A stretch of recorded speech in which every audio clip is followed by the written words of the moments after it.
Hola y bienvenidos a un nuevo episodio de Sin Ser Todólogos. Hoy hablaremos con Joaquín García Huidobro, quien es académico del Instituto de Filosofía de la Universidad de los Andes, sobre su próximo libro, Comunidad, la palabra que falta. ¿Cómo está, profesor? Muy bien y muy contento de recibir esta invitación. Muchas gracias por acompañarnos. Lo primero que le quería preguntar para enfocar la discusión en el libro es de qué reflexión personal e histórica, sobre todo tomando en cuenta los problemas del año pasado, nace este libro. Yo sé que usted no lo escribió por el estallido social, sino que viene de antes del trabajo, pero de cierta manera calzan muy bien con nuestra situación política actual. El origen de este libro es doble. El año 2016 empecé a darle vuelta y expuse en un seminario del Centro de Estudios Públicos al problema de la difícil relación de la derecha con la igualdad.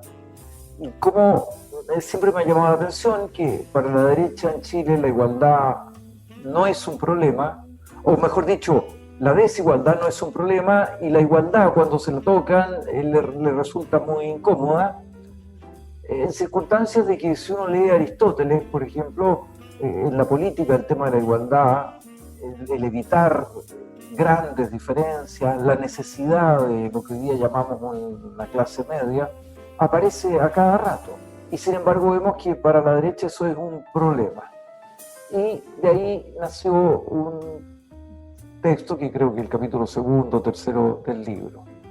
Una segunda parte fue un empeño por mostrar una cosa que a mí me parece interesantísima, que es que en los últimos 10 años ha surgido en Chile una generación de intelectuales muy jóvenes, por lo menos comparado con mi generación, de gran calidad y de gran finura analítica.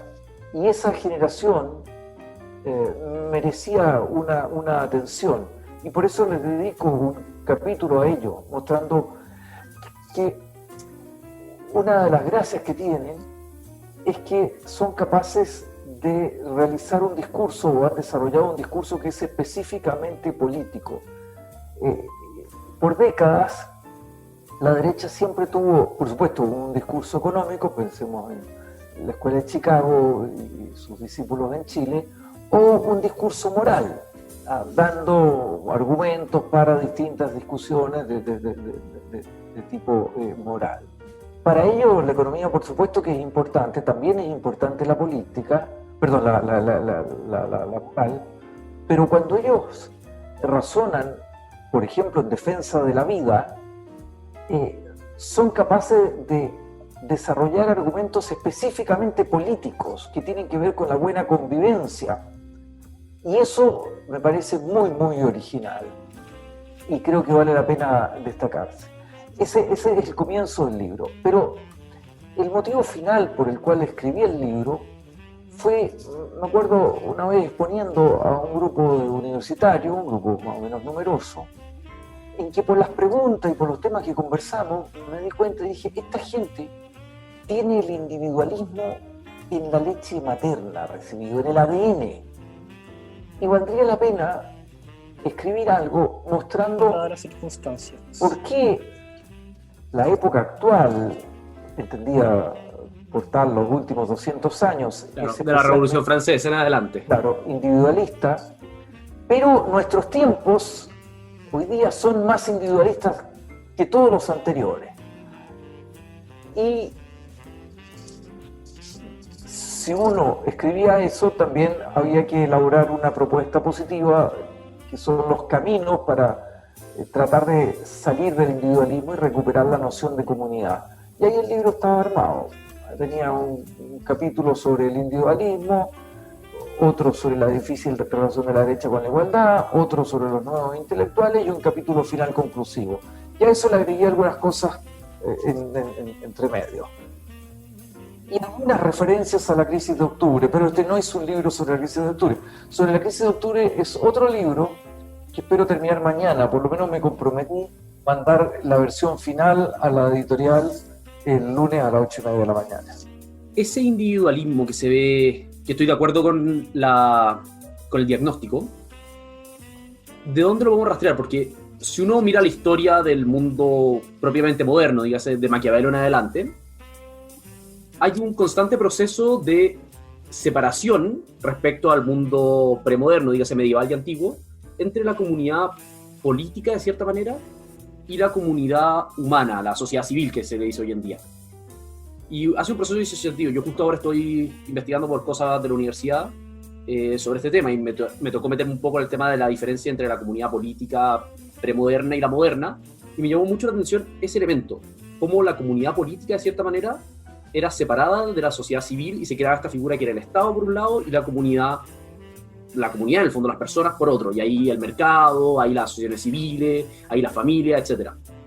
¿Cómo afecta esta visión un poco de separación entre lo político y lo social en esta visión de individualismo, de cierta manera? A ver, es una pregunta que probablemente me excede, pero tratemos de ir de a poco. Atenas, si yo a Aristóteles le digo Atenas, Aristóteles no piensa lo mismo que lo que pensamos nosotros cuando decimos Santiago. Cuando nosotros decimos Santiago, pensamos en un mapa, en unas calles, en unas casas, en una construcción. ¿Ya? En cambio, cuando un griego pensaba en Atenas, pensaba, por decirlo así, en los atenienses. De modo que si todos los atenienses se trasladaban 100 kilómetros más allá, Atenas se había trasladado. En cambio, para nosotros la ciudad es simplemente un espacio físico, no es una forma de vida. Y ahí ya tenemos una diferencia muy, muy importante. Y también es muy importante lo siguiente. Toda la reflexión filosófica política clásica es una reflexión acerca de la polis, de la ciudad. Tú hoy día, si abres un manual de ciencia política y pones en el buscador, supongamos lo tienes en Kindle, la palabra ciudad, no aparece. Está ausente. Hoy día la política tiene solo que ver, desde Maquiavelo, con el poder, con cómo adquirirlo, conservarlo, mantenerlo y aumentarlo. Claro, en estos últimos años, y precisamente con la crisis de octubre, nos hemos dado cuenta de que la ciudad sí es importante. Y que el hecho de tener un determinado tipo... Fíjate que todos estos problemas que he oído, que son mundiales en parte y en parte chilenos, pero estos problemas se dan en las grandes ciudades. En nuestro caso está agravado por el hecho de que nosotros tenemos una ciudad segregada, una ciudad que en buena medida es inhóspita para muchos de sus habitantes, que difícilmente pueden sentirla como propia, y que es muy sorprendente, las relaciones entre los distintos sectores sociales, el alto y el de más abajo, son siempre relaciones verticales y están mediadas, por decirlo así, por la billetera. Claro, el interés económico. El interés económico, subordinación, etcétera, pero no hay relaciones en plano de igualdad, porque no votan en los mismos lugares, no descansan en los mismos lugares, no se entierran en los mismos lugares, no comen en los mismos lugares, no compran en los mismos lugares. Y eso obviamente representa un problema. De hecho, sobre el tema de la ciudad, hace un tiempo estuve leyendo, no sé si lo leí, un texto de Roger Scruton, Soul of the World, El alma del mundo, y él copia un capítulo de otro libro del que no recuerdo su nombre, pero que finge un supuesto diálogo griego antiguo sobre la ciudad, sobre el tema de la belleza en la ciudad. No sé qué le parece esa idea, o sea, de cómo el espacio físico transmite también una idea de los valores que tenemos como sociedad, y por lo tanto, por qué es tan importante el Rayado, la estatua, la propia Plaza Baquedano como un centro neurológico, de cierta manera, para la mentalidad de Santiago. Mira, yo conversaba hace tiempo con una profesora que trabaja en una universidad estatal, donde solo van personas de origen muy vulnerable. Y me contaba, ella es del mundo del arte, que cada vez que en su universidad había una pared en blanco pintada, no duraba nada. Inmediatamente la escribían, la rayaban, la destruían así estéticamente hablando. Me decía, ¿por qué? Porque nuestros alumnos, decía, están acostumbrados a vivir en condiciones de fealdad y de hacinamiento. Entonces una pared en blanco, limpia, les produce una suerte de angustia. Y la única manera de enfrentarse con ella, por supuesto, una posibilidad sería demolerla, pero no la van a demoler, entonces es rayarla. También tiene que ver un poco con la búsqueda de un sentido de pertenencia. Nosotros por años, por décadas, dejamos la ciudad a los urbanistas. Los urbanistas son muy, muy importantes. Claramente. Pero la ciudad es un problema de todos. Siempre me impresionó, por ejemplo, piensa en el Costanera Center. Hoy día en Chile todavía una persona puede querer, probablemente con la mejor intención, pero decir, vamos a hacer aquí el edificio más alto de Latinoamérica. Y llega y lo hace. Pide unos permisos municipales, se cumplen ciertos requisitos y lo hace. Pero claro, el Costanera Center, yo no vivo en esa comuna, pero me afecta a mí como habitante de la ciudad. Entonces en Chile, algo tan fundamental como los edificios que se construyen, no guardan armonía uno con otro, no. Es que no existe Santiago, existe Las Condes, existe Vitacura, cada uno con sus regulaciones, con sus criterios, etc. Yo tengo una pregunta sobre lo que comentaba de la universidad y los jóvenes, porque en el libro hay una reivindicación muy potente de la política y se encuentran muchas de las soluciones a nuestros problemas actuales en el diálogo. Pero ¿qué opina de la juventud que por un lado está tan politizada sobre muchos temas, a veces incluso alcanzando extremos, pero que al mismo tiempo expresa esa inquietud mediante la violencia o la obesidad, que es muy contraria a la idea de política que se encuentra en el libro? Entonces sería algo así como una juventud politizada pero antipolítica. A mí no me gusta hablar de la juventud. Me acuerdo que una vez un alumno, que hoy día ya no es joven, un político destacado, un alumno me decía, ¿por qué hablan de la juventud como si fuéramos una especie de bloque? ¿Y por qué no hablan de la viejitud? Digamos, y se enojaba, y con toda razón. Yo creo que un problema, tú me dices, ¿cómo hoy día la gente, o mucha gente de poca edad, digamos, jóvenes, etcétera, están muy politizados? Yo digo, no. Todo el mundo dice, ha vuelto la política a Chile, etcétera. Yo no estoy tan seguro. Es decir, ¿hay política en Plaza Baquedano? Yo creo que lo único que no hay en Plaza Baquedano es política. Son absolutamente... hay un autor que a mí me gusta mucho, se lo recomiendo infinitamente, Bernard Crick, que tiene un libro muy famoso que se llama En defensa de la política. Y ahí él defiende la política él es un socialista, pero la defiende de la izquierda antipolítica, del liberalismo apolítico y de los conservadores, que no me acuerdo cómo les dice, pero la defiende de los ataques de todos los lados. Existe una izquierda que es antipolítica, y esa izquierda que ha renunciado al diálogo y que pretende hablar con solo la voz de la calle, desde la barricada y desde la capucha, eso es la antítesis de la política.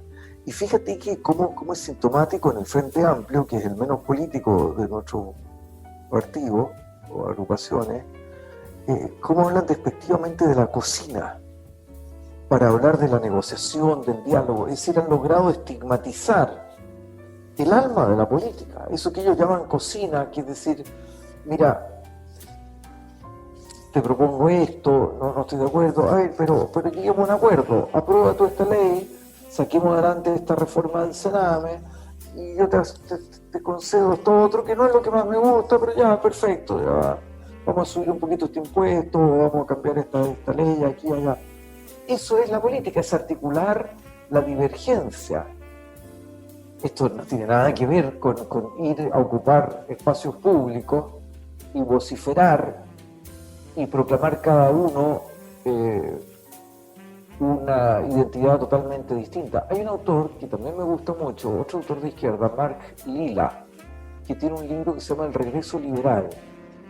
Mark Lilla escribe ese libro después del triunfo de Trump y dice, no nos extrañemos, nosotros los demócratas éramos el partido de la clase trabajadora, que abandonamos eso. Si yo me meto a la página del Partido Demócrata, me encuentro, y él pone el ejemplo, dice, con 17 discursos distintos. Un discurso para los afroamericanos, otro para las mujeres, otro para los latinos, otro para la comunidad LGTB, otro para no sé qué. Entonces, en cambio me voy a la página del Partido Republicano y me encuentro con un solo discurso, un discurso que no me gusta, pero me encuentro con un discurso unitario.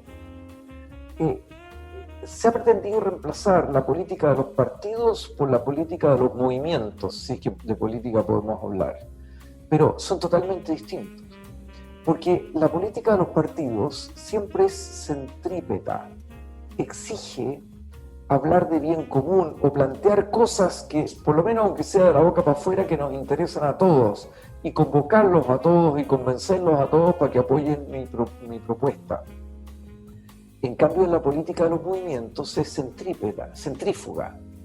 A cada uno levanta una bandera distinta y una bandera no coincide con la otra. Era interesante que mostraba el otro día un profesor una foto de la gran manifestación del año pasado y era increíble porque unos decían no más FP, otros decían basta de ISAPRE, otro Estado macho violador, otro era la ecología,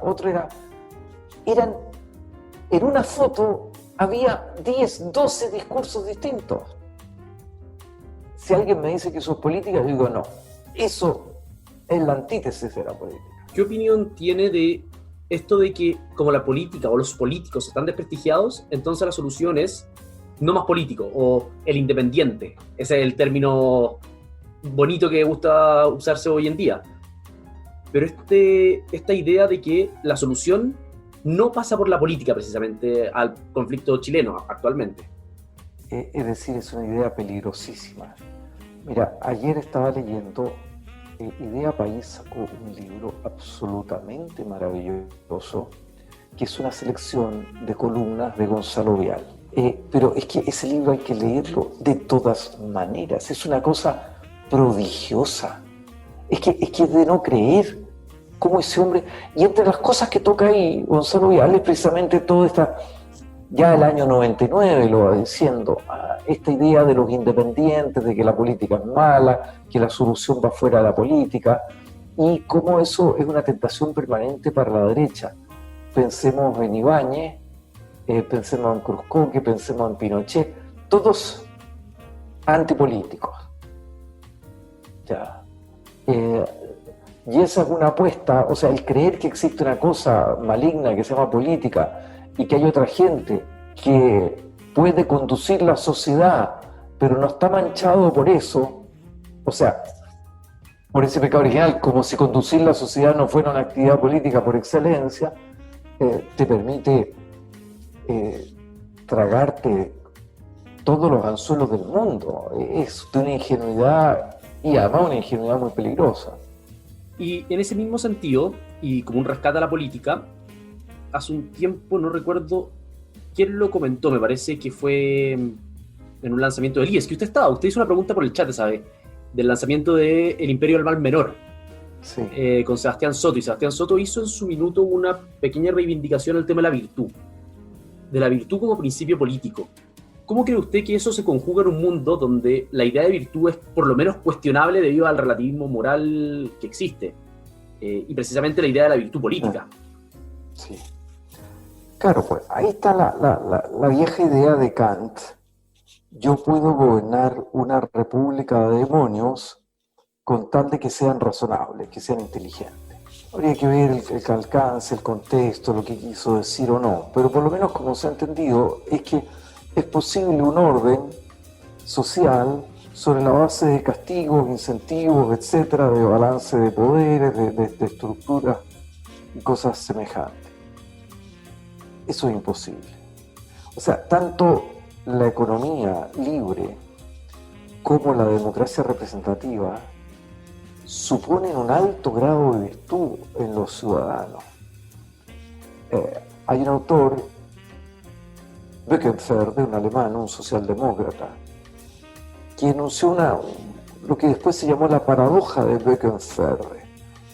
Él lo dice a propósito de la democracia liberal, pero me parece que también vale para la economía de mercado. Él dice, la democracia liberal supone para su funcionamiento ciertos presupuestos que ella no es capaz de producir. Es más, dice Böckenförde, que ella los destruye, los corroe. Y lo mismo con la economía de mercado, pienso yo. Si tú miras el capitalismo originario, detrás de él hay una fortísima apuesta ética. La ética protestante.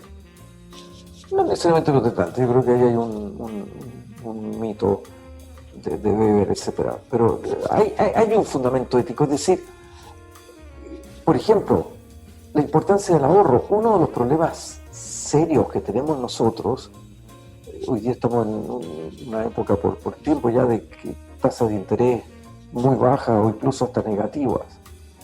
Eso es gravísimo, eso para mí es una bomba de tiempo mucho más peligroso que el coronavirus. Porque ¿qué es lo que te está diciendo eso? Señor, usted no ahorre, pero el ahorro es un acto de virtud, o puede ser un acto de virtud. Te está diciendo usted gaste. Y no solo gaste, sino que viva en el presente. Y si no tiene con qué gastar, endeúdese. Por eso un autor ha dicho que vivimos no en el capitalismo, sino en el creditismo. Pero eso obviamente es explosivo, y el caso chileno lo muestra. Porque si a ti te han dicho consuma, y la forma de consumir es use su tarjeta de crédito, eso te crea una angustia infinita. Y cuando tú estás angustiado, y estás angustiado porque estás endeudado por todos lados, para salir de esa angustia eres capaz de hacer todo tipo de locura. Y es lo que ha ido pasando en Chile. Me pareció muy interesante el tema de la paradoja que usted acaba de mencionar, por esta idea de que de repente cosas que valoramos como positivas incluyen en su núcleo, de cierta manera, un elemento corrosivo de ese mismo bien que queremos defender. ¿Cómo entendería usted esta idea de comunidad que busca rescatar en el Chile de los últimos 20 años con lo que pasó el año pasado, precisamente? O sea, 20 años de mucho progreso económico. Ese es como lo que no puede entender la derecha más liberal económica. Un país que creció, un país que mejoró su situación económica, que era un ejemplo a nivel regional, pero que aún así colapsa en una cosa de un par de meses, que yo no creo que haya sido impredecible. Yo creo que estaban los síntomas, como usted mencionó, desde fines de los 90 ya estaban los síntomas, pero ¿qué responsabilidad cabe también a esa búsqueda exacerbada de bienestar material sin cuidado por esta idea de comunidad que hay detrás de toda sociedad? Hay una cosa que no estoy de acuerdo con Böckenförde, o por lo menos le introduciría algún matiz. Él dice, la democracia liberal supone para su funcionamiento ciertos supuestos que ella no puede producir. ¿Por qué? Porque vienen de la casa, de la iglesia, de la escuela, de otra parte. Y que ella corroe. Yo no sé si usted está de acuerdo que ella los corroba.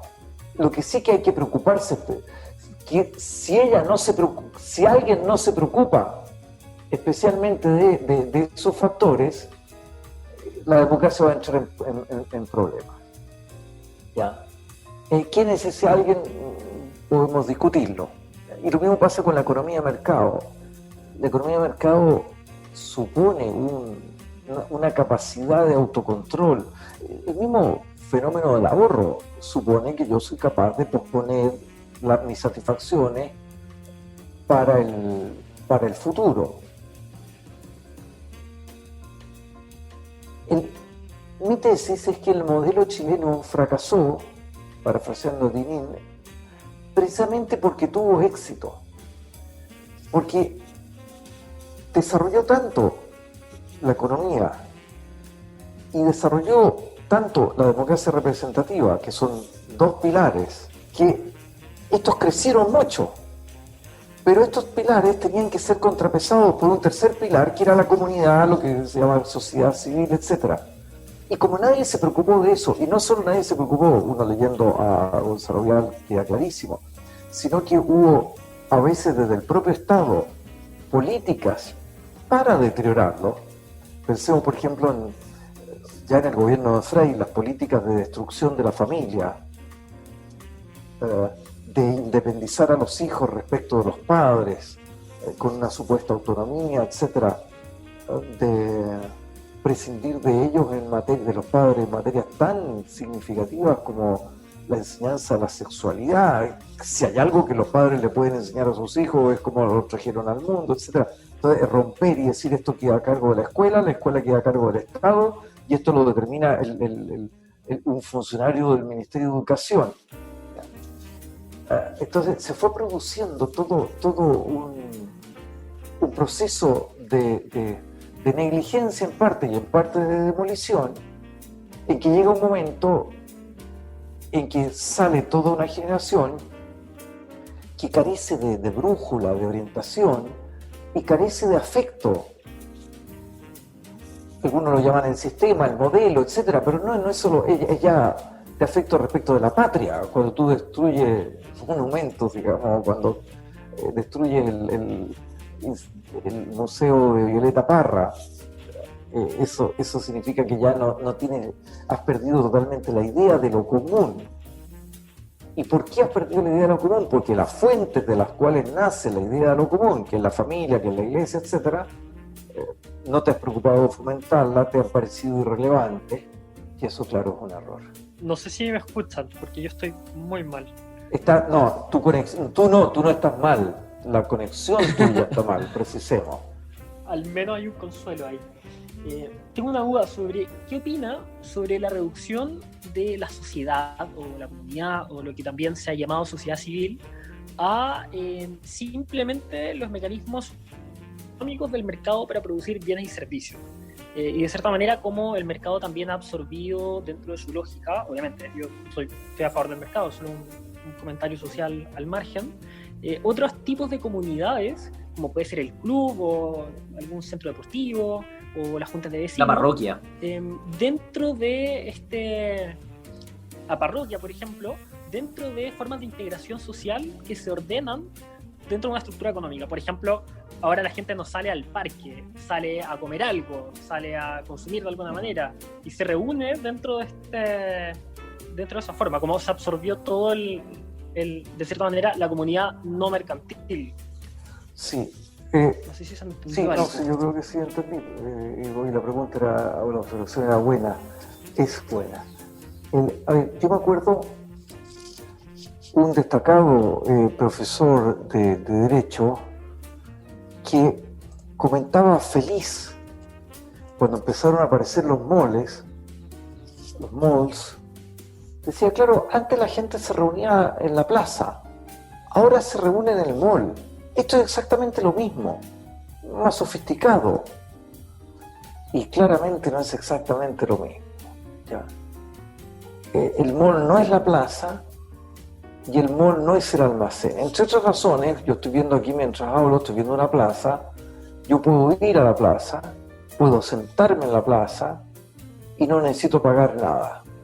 En cambio en el mall, si quiero sentarme, bueno, puede que haya un par de asientos por ahí, pero si quiero instalarme a conversar con alguien, tengo que consumir. Entonces, el encuentro va siempre asociado al consumo.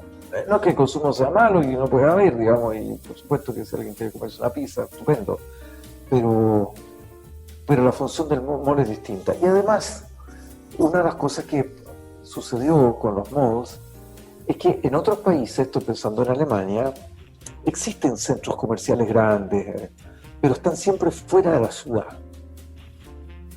Tú no te vas a encontrar en el centro de París un mall, por muchas razones, pero entre otras, porque el mall es profundamente destructivo de una serie de pequeñas instituciones de barrio, ¿ya? Concretamente el almacén del barrio, o por lo menos le pone serios problemas. Claro. Y el almacén es importante, entre otras razones, porque si voy al almacén, yo sé cómo se llama el almacenero, y el almacenero me conoce a mí. Es decir, se producen vínculos de comunidad. Yo no tengo idea cómo se llama la cajera, yo además tengo mala vista, puede que la cajera tenga su cartel con su nombre, pero no es un cartel personal. Y sonríe porque, si es que me sonríe, porque está en el manual de instrucciones de la multitienda que tiene que sonreírme, no porque le dé gusto verme. Y nunca me va a hacer ese vendedor una broma sobre mi equipo de fútbol y lo mal que le fue el fin de semana. Porque las relaciones son impersonales. Ella simplemente está cumpliendo una función que podría cumplir un robot. En cambio, mi peluquero no cumple una función que puede cumplir un robot. Porque me pregunta y se interesa y se acuerda por el último viaje, etcétera, y hablamos de música y cambiamos de tema, y tiene Condorito ahí, yo lo puedo leer, etcétera. Incluso una peluquería en un mall es algo distinto de una peluquería así en otro lugar.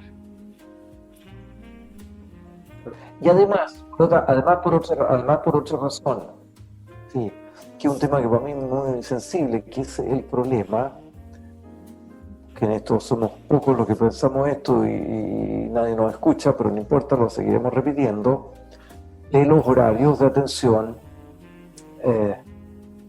de las grandes tiendas, ¿ya?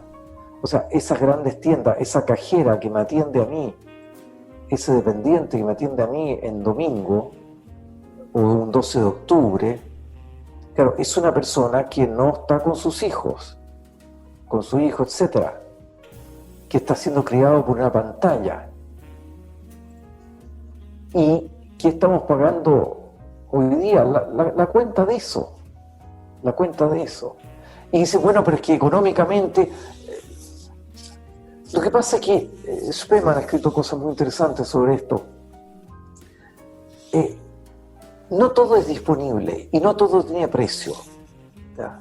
Uno tiene que acostumbrarse que hay cosas sobre las cuales uno no delibera económicamente. Yo no delibero económicamente si dejo de dormir una semana para trabajar horas extra. Tendría que estar en una situación gravísima y puede haber gente que haga eso y trabaje en un Uber 7 días sin parar, pero uno, porque tiene que pagar una cuenta del cáncer de la señora, digamos. Pero uno dice, es una situación esa terrible, muy desgraciada, que jamás se puede poner como modelo social. Si uno le pone precio, ya la pregunta es tramposa, ¿cuánto nos cuesta el domingo?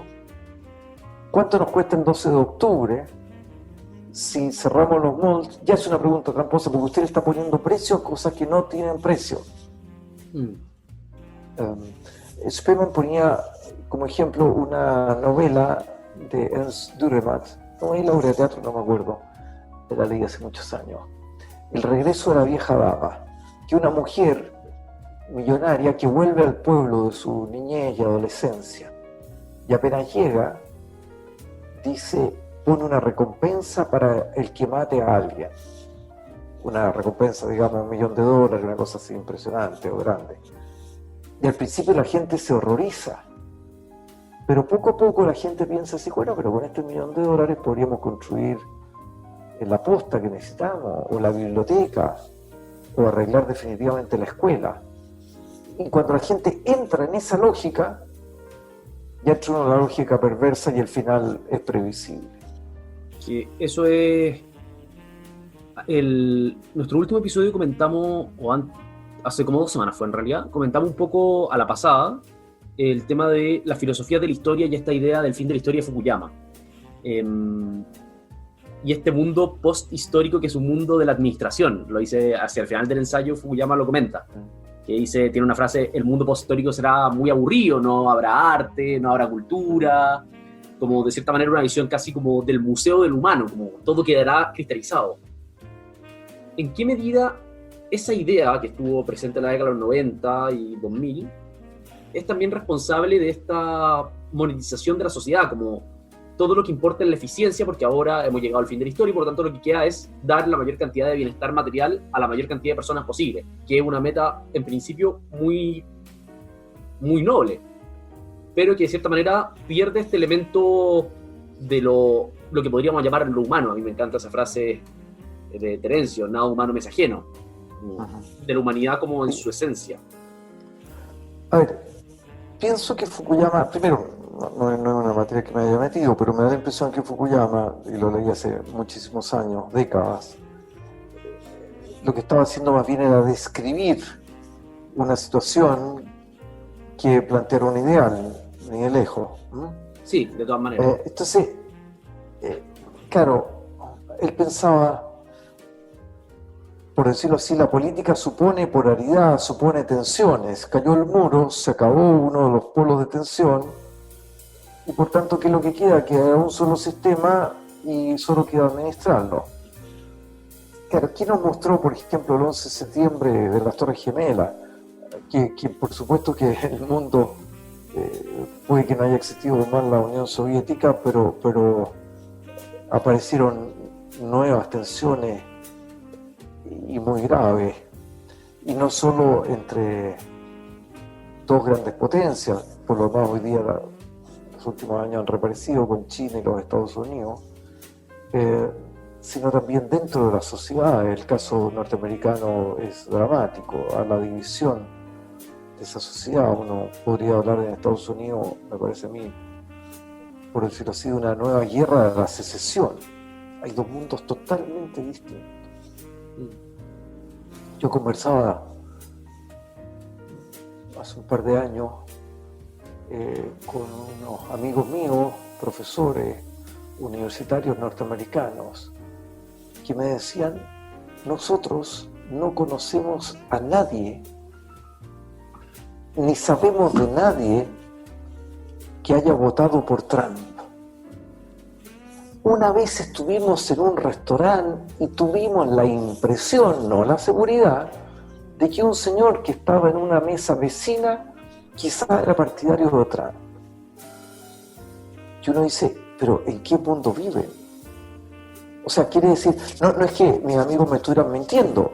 Lo que pasa es que ellos viven en un mundo, en una universidad de las más importantes de Estados Unidos, en que el votante de Trump no existe. Pero eso habla mal de ese mundo. Porque es un mundo totalmente segregado, con una segregación distinta de la que tenemos en Santiago, pero Segregación a fin de cuentas.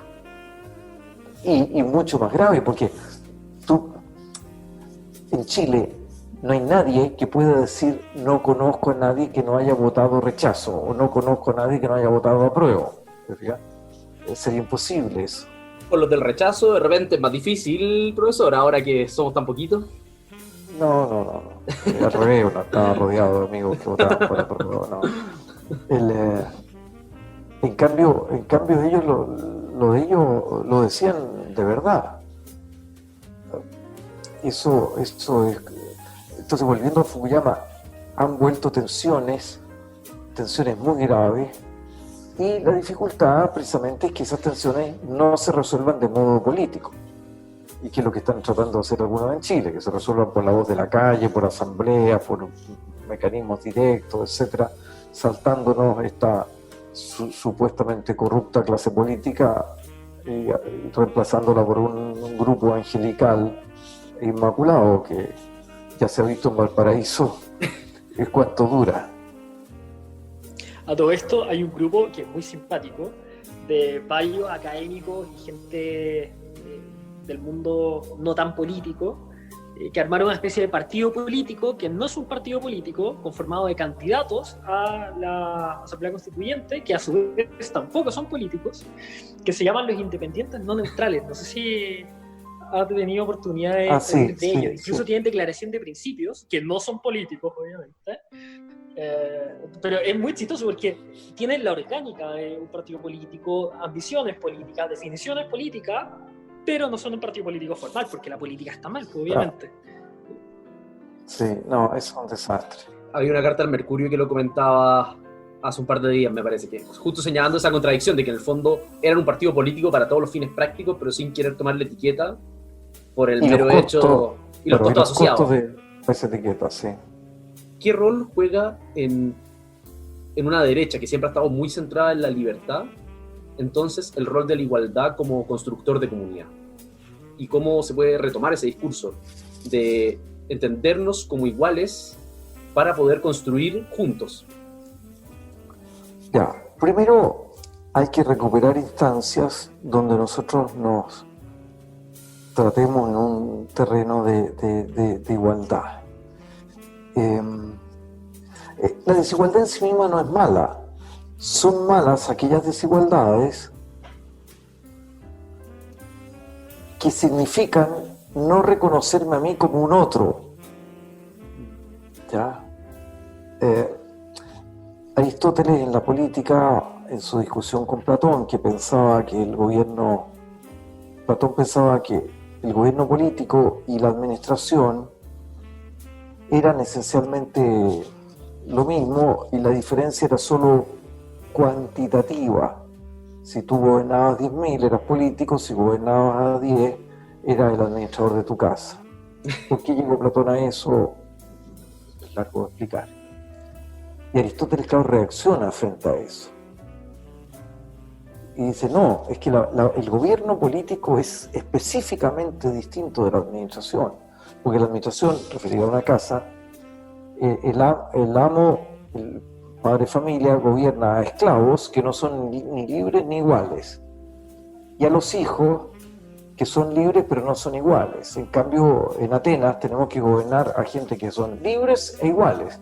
Y ese gobierno es mucho más difícil porque ahí no se trata de dar órdenes simplemente, sino de persuadir.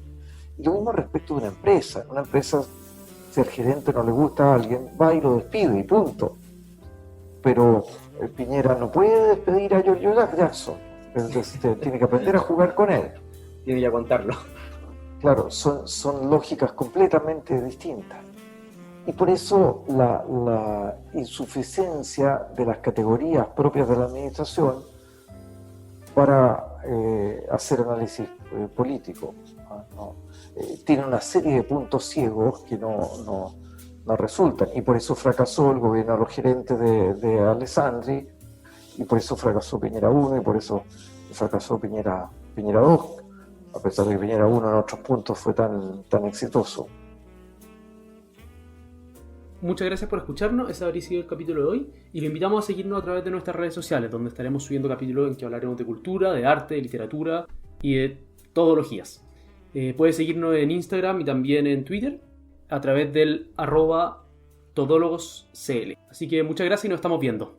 Muchas gracias por habernos escuchado, esperamos que hayan tenido un buen rato y de ser así también esperamos su difusión, ojalá que lo puedan compartir con sus amigos y seguirnos en nuestras redes sociales y nos vemos en el próximo capítulo.